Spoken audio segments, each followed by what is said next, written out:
You know that quiet moment when you open your bank app and you don't feel your chest tighten? You're not excited. You're not flexing. You're just calm. That moment doesn't happen at $1 million. It doesn't even happen at six figures. It happens way earlier. And for most people, that number is $20,000. Not because 20K makes you rich. It doesn't, but because it changes how money behaves in your life. Before $20,000, money controls you. After $20,000, money starts working for you. And once that switch flips, everything feels different. Most people think wealth is about income. Make more money, problems go away. That's not how it works. Wealth is about buffer. When you don't have savings, your brain lives in survival mode. Every decision is reactive. You stay in bad jobs because you need the paycheck. You avoid risks even when they're smart. You say yes when you want to say no. Not because you're weak, but because you don't have room to breathe. Psychologists call this scarcity mindset. And it narrows your thinking. You're not planning the future. You're just trying to survive the present. But when you hit around $20,000 saved, roughly 3 to 6 months of expenses for most people, your brain finally gets space. And that's where the real shift happens. You stop asking, how do I make it to next month? And you start asking, how do I grow this? That's the moment money stops being a constant emergency. Now the math starts helping you. At $20,000 invested, even boring, simple returns begin to matter. An 8% return doesn't feel theoretical anymore.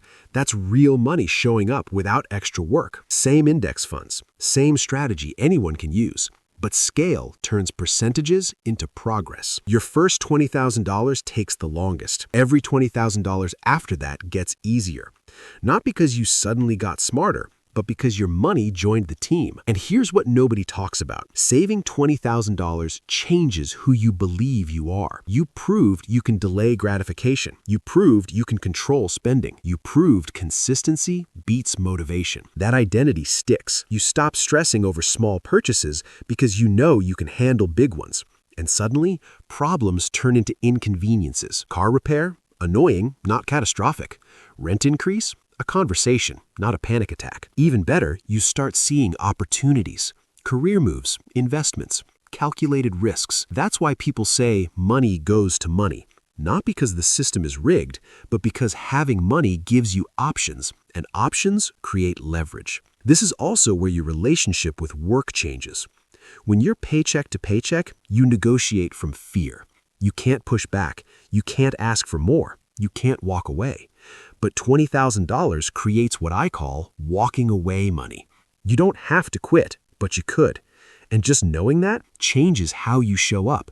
You're more confident, more selective, more willing to play the long game. And ironically, that confidence often earns you more money. Now here's the trap.